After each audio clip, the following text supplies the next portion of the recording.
Hello, everyone. Welcome to the Change Your Heart podcast. In preparation for the relaunch of Change Your Heart and in preparation for the launch of Joy Code's Journey of You with Adele Good, and in preparation of our future episode together, I am reintroducing the episode Joy. The episode Joy was a discussion with Adele and I 4 years ago in Brazil when we met. During this time, we were just trying to find what we wanted to bring to this world. And then today, it just seems like it's time to manifest, to bring to the world what we have been going through and searching for for our lives.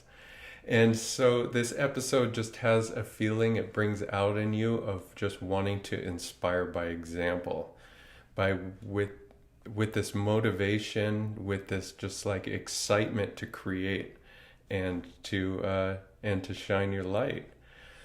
Adele has a special ability to find that positive thing in otherwise looked at tragic situations or things that seem like, why does this happen to me? She's able to find that special ability to find that reason why. And it's just so special to experience that with her. And with this ability to see that positive, how to shift the energy, how to make this transformation positive and to just grow. And so it's really cool that this is shown in our episode Joy together. And I just can't wait for our next episode to see just like what kind of transformations we can achieve. And so join Change Your Heart podcast and join the Joy Codes at adelegood.com and join us in this incredible time of growth and transformation. Enjoy the episode Joy.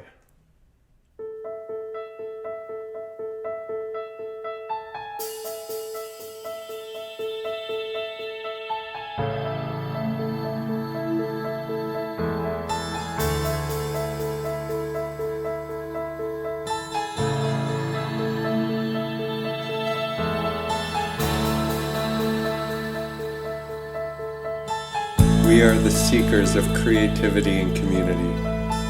We work together, collaborating and uplifting each other to new heights. We are vulnerable and comfortable enough to get deep in our hearts. We understand there is abundance for all.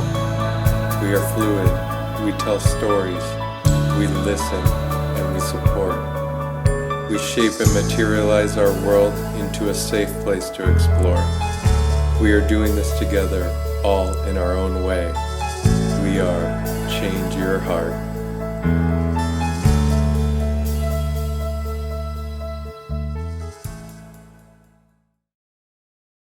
Hello, everybody. Welcome to the Change Your Heart podcast. I am Rex, and I'm here with the beautiful Adele today. Hello, hello. Hello, Rex. Thank you for having me. I really wanted to start. I know a bunch of your stories, but please could you give us an overview of what you've been doing and where you've been traveling and what has been going on? Well, I actually left the United States. I'm from Dallas. I left the United States several years ago and moved to Europe. Lived in Bosnia, helped excavate the pyramids there. Then went on to basically Europe, all over Europe, and then ended up living in France for 5 months before heading to South America. And I started out in Peru for a couple of months, and now I've been in Brazil for over a year. So just traveling, kind of a free spirit. I do energy work. I'm writing. I'm a speaker. So I'm just enjoying what I can do while I'm traveling the planet, hopefully inspiring others that they can do and have and be the dream life they desire. How beautiful. How wonderful. What about pyramids? Please tell me about pyramids. Well, I could talk for the next 3 days about that. Pyramids. What is it you're doing? What is the starting with excavation? Yes. In 2012, I learned that there are pyramids in Bosnia, the two largest on the planet. And I was invited by Dr. Samir Osmanagic to come to Bosnia and be a part of the project. So there's actually volunteers that come every summer, and I've been blessed to be able to do that several times and actually be one of the volunteers that gets into the tunnels that are leading up to the pyramids and help excavate them. I worked in the museum 1 year as well. And they're covered with grass, roads, trees, houses, and the largest pyramid on the planet, called the Pyramid of the Sun in Visoko, Bosnia, actually has a castle on the top of it. So I was fascinated. I'd been to Egypt. I've been traveling all over Mexico, Peru, Bolivia, France. Many of them are in Europe as well. So I just found this, for some reason, just an extreme fascination for me. How cool. I really got to know, why are there roads and castles on top of them? Were they buried over time Yes. with dirt? Is that? Yes. Okay. Possibly during the flood. It's been a long time. They're proven, the ones in Bosnia are proven to be well over 30,000 years old. Wow. So it could have happened then. There's really not a clear answer at this point in time. I will say that the pyramids in Bosnia and many others around the planet are the largest energy generators on Earth. And there's a lot of healing energy in them as well. How cool. When you say energy, will you explain that to me? Well, in this case, it's actually energy that could be harnessed and used for other purposes on the planet. There's healing energy as well, which helps people feel better. But the actual energy I'm saying when I say generated, there's an energy beam, a beam of energy coming out from the top of the sun pyramid. An interesting fact is it gets stronger as it leaves the planet Earth, not weaker. So we are not sure what that means, but it's rather interesting. The energy that comes from, how do they test, or how do they know an energy is coming there? Is it just something special? Like, tell me. Great question. Yeah. And I don't know the names of the tools, but there were scientists that came from all over the planet to explore these. And many brought different types of tools. And I'm going to say something like a sonogram. That's not what it is, but it's those types of tests that they run on the Earth. And they show energy moving. One is an actual colored picture. The examination, or the test result, actually shows vertical lines of energy moving in waves over the Pyramid of the Sun versus the normal horizontal waves of energy that we see elsewhere on normal landscape. So I don't know the names of the equipment. I wasn't involved in that part of it, but there were many, many different things that showed chambers and tunnels and water underneath. There's a huge lake. They call it the Blue Lake underneath the Pyramid of the Sun. There's 7 structures that have been proven to be actual physical man-made structures, as well as several others that are still being tested and seen. I just read something yesterday that the bell tower there has been shown that it has tunnels underneath it. And I didn't even know they weren't even talking about the bell tower 2 years ago. So, Well, that brings up. So did the pyramid create the energy, or is the energy there? And how did the people know? great question. How did they know back then? That's the $1 million question. Yes. So is that what you're discovering? Or first, go ahead. Yeah. Well, I'm not. I will not take credit for discovering anyway. I'm just visiting these different sites all over the planet. I feel like I've been drawn to them. I believe that it's the planet Earth. It's the natural ley lines, the crystalline grid around the planet. It's the harnessed energy that's already there, that thousands and thousands and thousands of years ago, other civilizations discovered this energy and built things on top of it to market. Such as temples, such as pyramids. Beautiful. Or tumulus, which Silbury Hill in England is a tumulus. Many, many structures like that all over the world. So how many haven't been discovered? I don't know, but I've seen I spent 5 weeks exploring Mexico in January, and I actually saw hundreds and hundreds. Every big corner, I was in the hills and mountains, and when you know what to recognize, you can see them. It's funny, I just said the bell tower. They're shaped kind of evenly on both sides. They're very circular. Silbury Hill's a really good example. People can Google Sillbury in England near Stonehenge. It actually looks like an upside-down bowl of rice or something has been, not rice, but the idea that something congealed has been put on the earth, and it's perfectly round. And these are all over the planet. And then many of them have what you would call an easement, as in Bosnia certainly has that, the Pyramid of the Sun, an easement that we're not sure if that was used to enter, to get on top of, in Egypt they have this as well. So it's just a lot of unknowns, and that's why it intrigues me. So what are you going to do with this information, or do you even know yet? I don't know yet. I've written about some of it. I plan to write more. I hope to be able to go back and visit a lot more of them and discover them. I'd like to go to Asia and look and see what's over there. Wow. But that hasn't been determined yet. So it's all being evolved and developed. So I think this has a big part of joy. yes, Is it the adventure? I think so. You can As my see me good friend would smiling. say, my good friend would say, what is that anyways? What is joy? What is joy? For me, joy is that inner peace of acceptance. And when we're actually going through life, we have challenges that come up and down all day long, every day. They might be financial, they might be relationships, they might be our health issues. And when we have joy, to me, it's a much more personal thing than a happiness. So if someone is full of joy, and you can usually tell it, it's kind of an inner knowingness that shows through their eyes. But if someone lives in a joyful way and feels the joy, it to me, I should speak about myself, it's just an inner acceptance that everything is perfect. It's all good no matter what. So the things that appear to be challenges or adverse actions or against us or towards us, or it's all for a reason. Our childhood, our early childhood, all the ups and downs of that, our siblings and our parents and our teachers and all of that was all, I believe, to teach us to live on the planet in a healthy, peaceful way. And it, to me, it just begins with joy. Yeah.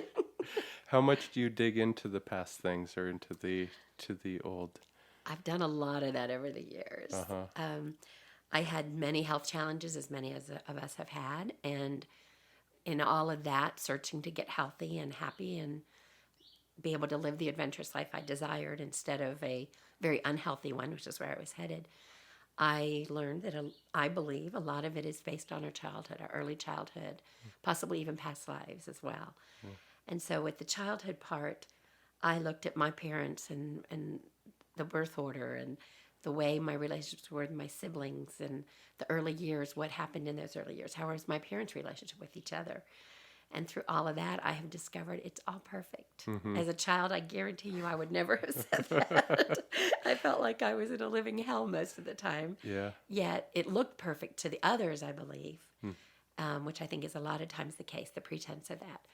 But once we kind of accept that and realize it's all for a purpose, it's all to make us stronger, in my case, more independent and adventurous and free and wild. I So definitely see that with you with the, with discovering and just I have to say I see you smiling every time I see you and this huge smile on your face. But so many times I'm just like, if I have to smile one more time today, I'm just gonna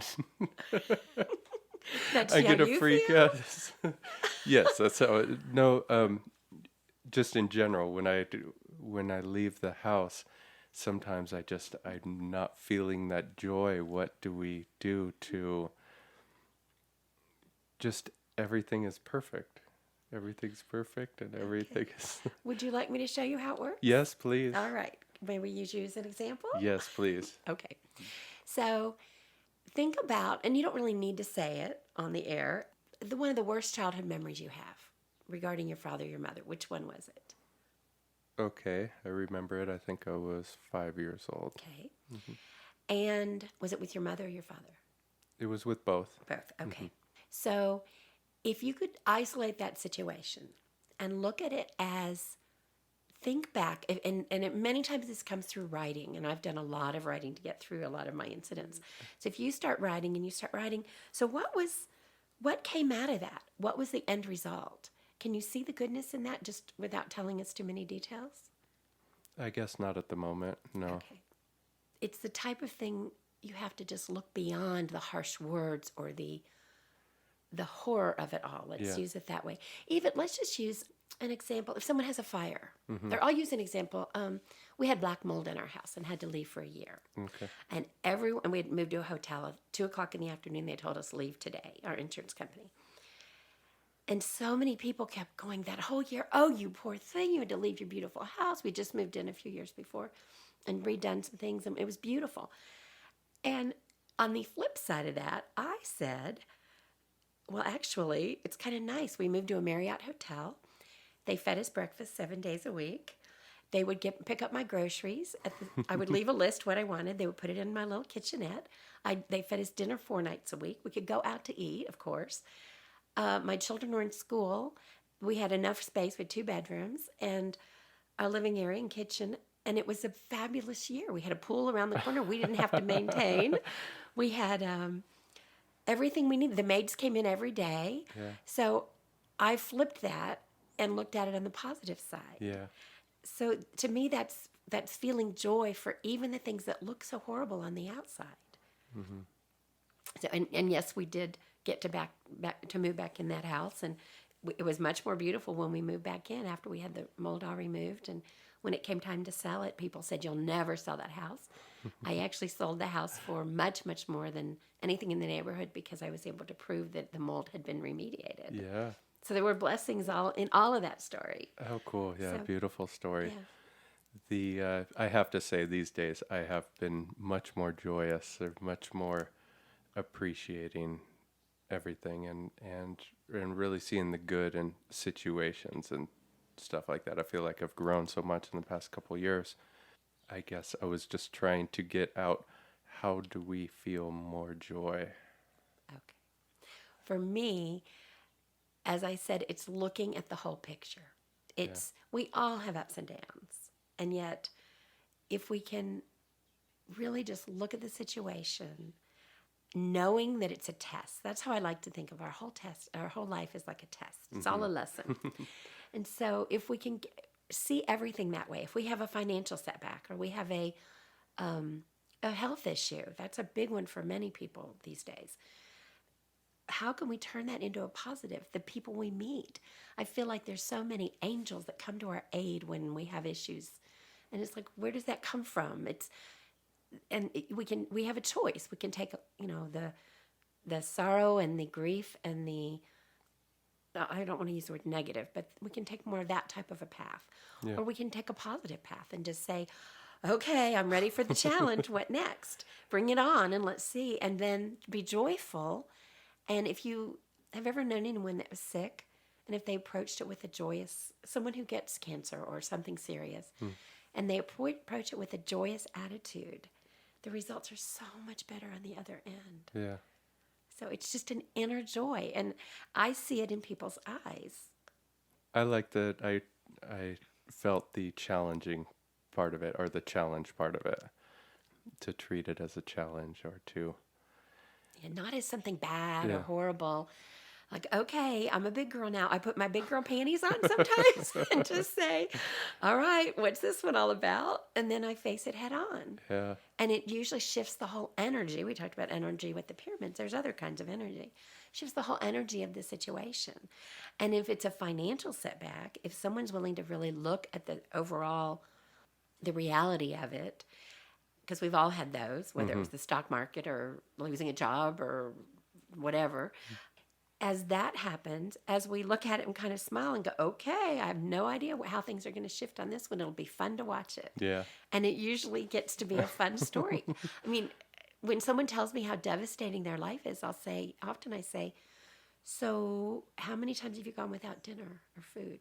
Yeah. Oh, well, no, that's, most, especially Americans, or that isn't really an issue, but yet we feel like we're going to be devastated and lose everything sometimes. And that's not usually the case. Yeah, of course.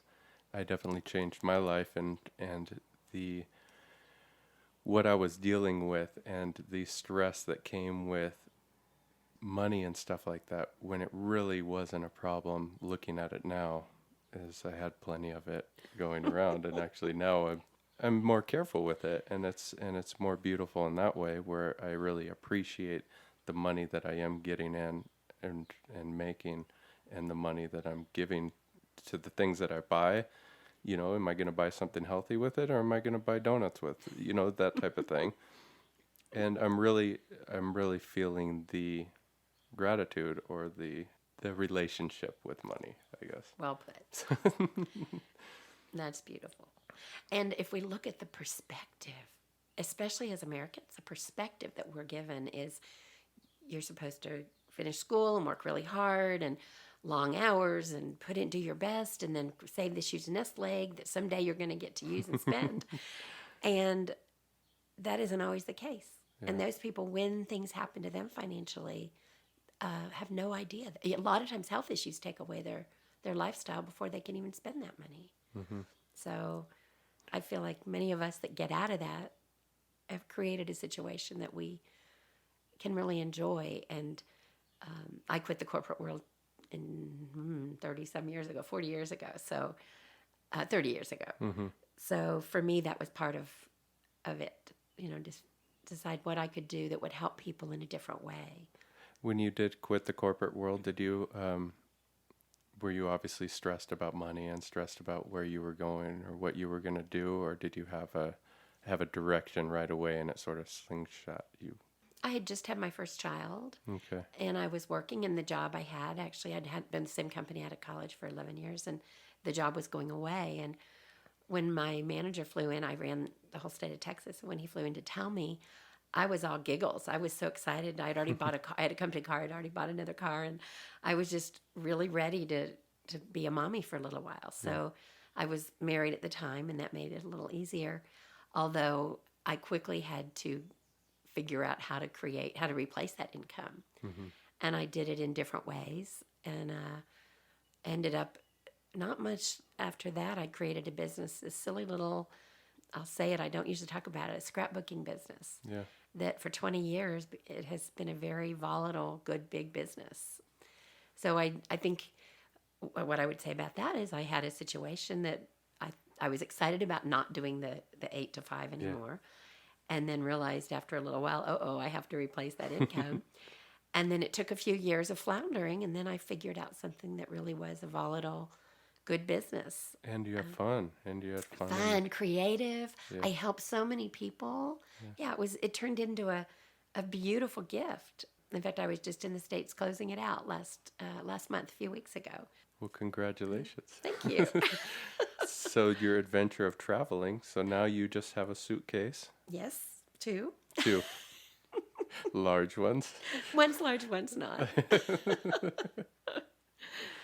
How beautiful. Yeah. And you just decided I'm off and I'm exploring. I did. And I'm feeling joy and adventurous, and I want to meet as many people as possible. That's exactly it, Rex. How the cool. people of this planet are so amazing. The perspective, that word came up a few minutes ago, the perspective of our planet, of how small it is, of how safe it really is if we go into places that we're told on the media, through the media, especially, I keep saying the United States, I don't mean to push that issue too much, but those who still watch the news on a regular basis are filled with things that I choose not to fill my head with. I got rid of we had 7 TVs in a media room at one point, got rid of all of that over 7 years ago, and I have not missed any of it. Yeah. I don't watch the news, I don't read the paper, I get what I need to know from friends or Facebook, or if I need to look up who won the presidential race, I can look it up online the next morning. We don't need to hear the daily drama. You don't feel detached at all. You don't feel... No. I feel so much more joyous, actually, because I'm not listening to all that on a daily basis. Yeah. I think the effect that it has on a lot of people's health, of being pulled down with all of that, the energy of that, doesn't interest me at all. Yeah. So if there is a catastrophe, and there happened to have just been one, I heard a hint of it. I didn't want to ask any questions. And it's not that I want to bury myself in my head in the sand. I just don't think I can be of any service other than to send prayers and love. And I don't need to know the details, the gory details, to be able to do that. Sending prayers and sending love. How do you see that, especially long distance, or how do you feel like you touch somebody by prayer? 2 years ago, Rex, I would have answered that a totally different way. I would have said something I had been taught, and anyone listening to this who I'd taught this to, I apologize because I feel like it was inappropriate. I was taught when we pray, we're asking for favors. Yeah. When we meditate, we're listening. And to me, that made the word prayer seem very selfish. So I quit praying for several years. Yeah. And then I mentioned it a minute ago, and there's a lot of prayer involved in the healing there. Mm-hmm. And through that, I just call it magic. I go to a place, a chapel, and sit and pray. It's not a typical church chapel. Pray, and it's literally the people on the other end feel the prayers. I let them know. I take a photo of the prayers. I write them down, and I stand in front of the chapel door and start saying them, and then I go inside and just think of that person and think of their life with a different outlook of the situation they're praying for. A different outlook. Yes. And if it's something they don't want any longer, let's say they don't want cancer, what I pray for them is for radiant health inside and out, for their cells to start rejuvenating, to wake up. And I tell them, when they tell me they feel tingling, I laugh and say, that's just your cells waking up. They're just moving around, giggling in there as they get healthier and healthier. And I've seen amazing miracles from the power of prayer from long distance. Beautiful. Over the phone in my healing work and with the work here. So it's just the relationship with that person or that situation or that thing, and you're just asking, you're not asking anymore. It is a type of ask. I call it a request. Okay. So what I was getting at when I said that is when I was taught meditation was listening and asking was the prayer, I was taught the prayer was wrong. It was like, give me, give me, give me. Yeah. I feel like I was misled, or I heard that inappropriately, because I don't think that's true. I think when we pray for others with good faith and love and the feeling of joy and compassion for our fellow human beings and animals and Mother Earth, that is not a selfish request. No, not at all. So that's where I've learned. But several years ago, when I learned and started teaching others, prayer is selfish, because you're asking. At the time, it made sense. But now I see the value of prayer, and the volumes of prayer is amazing. When you see many people praying at the same time, there have been many studies on this. It's incredible. It's incredible. Yeah, it's beautiful. How we can shift the planet. Yeah. I'd like to say that the words joy, Joy, the word joy, the letters. I was actually meditating a few weeks ago, and 3 words came to me from that. Okay. And I'm working on what it means exactly, but I'd like to just... Yeah, please. We can talk about it. Joy, J for just. Okay. The O for one. And the Y for you. Just one you. This came to me, I was actually in Arkansas about 3 weeks ago. I just remembered sitting in a beautiful area surrounded by crystals, and I kept hearing the word joy, joy, joy over and over. And then I sat and just thought, what does joy mean to me? And what would joy be if it were 3 letters, the beginning of 3 words, and just one you? So the collectiveness of that, to me, each one of us is so important here on the planet. The work we're doing, the part, what we contribute to each other, to the overall function of how the planet works and operates. And I feel like the just one you with the capital one, O-N-E, it just seems to work for me right now, the way I'm thinking about our planet and the oneness of everything. How beautiful. How beautiful. Thank you. When we drove to Sao Paulo last week, and coming over the hill and then just seeing the huge, just millions of people and just building skyscrapers and everything, it makes you feel so small. And the difference between here in Abidjan, and it makes you feel like you're a big part of all this going on. How do you see yourself in the middle of 7 billion people? I think each one of us is here for a significant reason. We're like puzzle pieces that are all being collectively put together. And we've all been brought in with our path, the parents we had, the lessons we learned, who we became, the mistakes we made, if we went to the left or we went to the right, whatever we did, it got us to where we're supposed to be, exactly where we're supposed to be. And in that, the lessons that each of us has learned that help us inspire other people in their lessons and in their challenges and their traumas and the adversity that comes to them. I believe each one of us, every one of us is so significant in such I was going to say a small way, but that's not it. It's a big way. That we're all here to help each other, to guide each other, to inspire each other, to, for everyone on the planet. And I think how many times I learn from people in my travels. I speak one language, and I'm sad to admit that Portuguese has not come easily, and neither did Spanish nor French when I lived in France for 5 months. So I basically speak one language, which seems very selfish in one respect. And what I've decided is to speak one language well and to approach other people. What I started, I'm speaking about two different things here, but as I traveled in Mexico recently, and I speak little to no Spanish, and I was traveling alone for 5 weeks, and I was in places that most American tourists don't drive by themselves, and very little English is spoken in these small villages. And I would stop to ask directions or to ask about something, and it was amazing to me how many times we communicated perfectly. I didn't understand the words.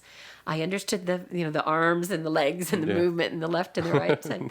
But it was fascinating to me to think, and this has happened to me all over the world, in Turkey and in Italy and certainly France and Peru, Bolivia, Uruguay, countries where they may speak Spanish in Uruguay, but it doesn't sound like the same Spanish as Mexico or Spain. So for me, it's really been a blessing that I haven't learned one of those well, in that I think it would have been even more confusing. So when I go in, and I honestly don't speak the language, and so I may try a few where I certainly learn the niceties. Thank you, please. Hello, goodbye. I mean, I learned the obvious things, and I did that in Bosnia. But I did not try to learn the Bosnian language for 3 months. It's not going to happen. Anyway, as far as so in my travels and in my interactions with people of all walks of life, we all have them. Everyone is so important. One of my favorite people here, does not speak a word of English, and I don't speak enough Portuguese to communicate with him, is a gardener that I see on a regular basis here in Abadiânia. And he's the most beautiful man. And we always give each other a big hug and a kiss on the cheek. And it's a total communication of love and admiration for each other, yet we don't speak the same language. But he is absolutely just as important as anyone else in my life. How beautiful. So we're all important. The oneness, the just one you. I see, when I think of joy, I also think of helping other people. And really the only way I see helping another person or to reaching your arm out is if it includes joy. Do you feel that? Totally. Yes. Just openness and sort of seeing the bigger picture, and like you said, just one you, or just joy. No pity. I learned that a long time ago. No pity, no disgrace or disgust or no judgment. That's regret, really the word. Regret, And just out of pure joy. And that is when the person that's receiving the help seems to take it or be able to receive it. If it's done in a way other than joy or other than love, see, hand in hand. It doesn't work. Somebody feels bad about the arrangement. Exactly. Beautifully said. And I do think we're here to reach out and help each other, to inspire by our own life, inspire by example. So the smile, I'll challenge you, Rex. I have a smile on my face most of the time. You've known me for about a year now. And it's genuine. It's from inside. I don't mean I don't put it on when I leave my place. Of course. And I don't, not that I don't have moments of sadness or compassion for someone that comes through in tears, certainly.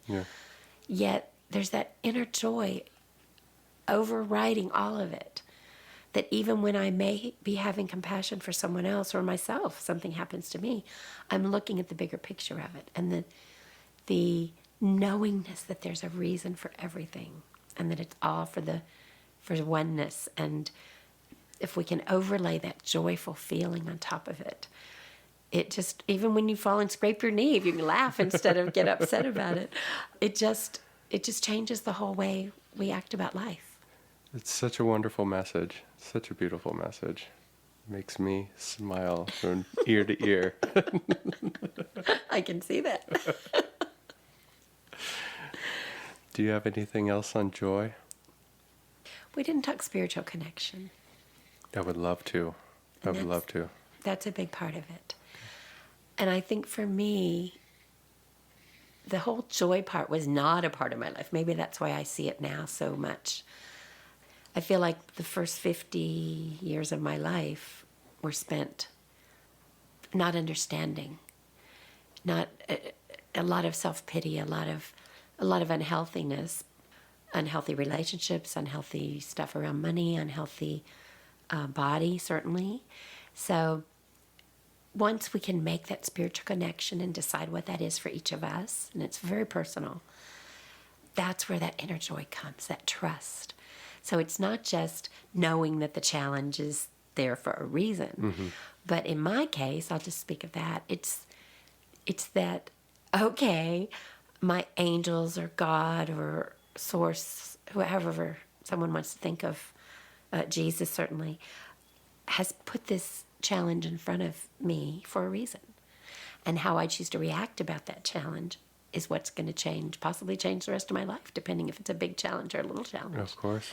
So when we can have that trust and that inner joy and that connection to source and know, I mean, many, many, many times in the last few years, I just roll my eyes upwards with a big smile and go, okay, I'm not sure what this one's about. Thank you. I will move on head first and see where it goes to. So when we do it we approach things with a joyous smile and just laugh and know that it's just a challenge to get us to where we're supposed to be. Was there a point for you? Was there a point for you when it changed? Yes. When it sort of flipped? Would you Yes. mind telling? I'd be happy to. I was, it was in about 2000. I was in a very unhappy marriage, not to a person he's a great guy. We just didn't do well together. We had 21 years together. Beautiful 2 sons, so I have no regrets. And that's another example. It was all meant to be, and it just wasn't right. So we made a shift. But anyways, in an unhappy marriage, I weighed 300 pounds. I had gotten very obese and unhealthy. I was on 8 medications. And I had a stress attack and was sent to the hospital. And a client actually took me to the hospital. Her husband was a doctor, and she was horrified, scared to death I was having a heart attack. Because a stress attack many times is through your right arm and into your chest. And I felt like I had an anvil sitting on my chest, or a car. It was horrible. And I weighed 300 pounds, so it would be understandable that someone in her 40s at that point would have, late 40s, would have been having a heart attack. So I went, and they started doing all the tests, and I had 3 days in the hospital to figure out, okay, how much longer am I going to let this obesity run my life? Let all these meds I was on, my health was just getting worse and worse. I couldn't breathe. I was pre-diabetic, all kinds of physical conditions, on some serious medicine for it. And I realized I can't do this anymore. My life, there was nothing left if I continued the way I was going. The vision I had was someone changing my diapers. Oh. And that was not what I wanted to be. Yeah. I had life to live. I had places to go, people to meet, adventures to enjoy. So that was my turning point. Yeah. And there's actually a little more of a personal story involving my husband with it that I don't want to say, but just But it was just a faith that it's time. it's time. And I'm so grateful for that life that I lived, because now I have so much more compassion for people with weight issues and with health issues as well.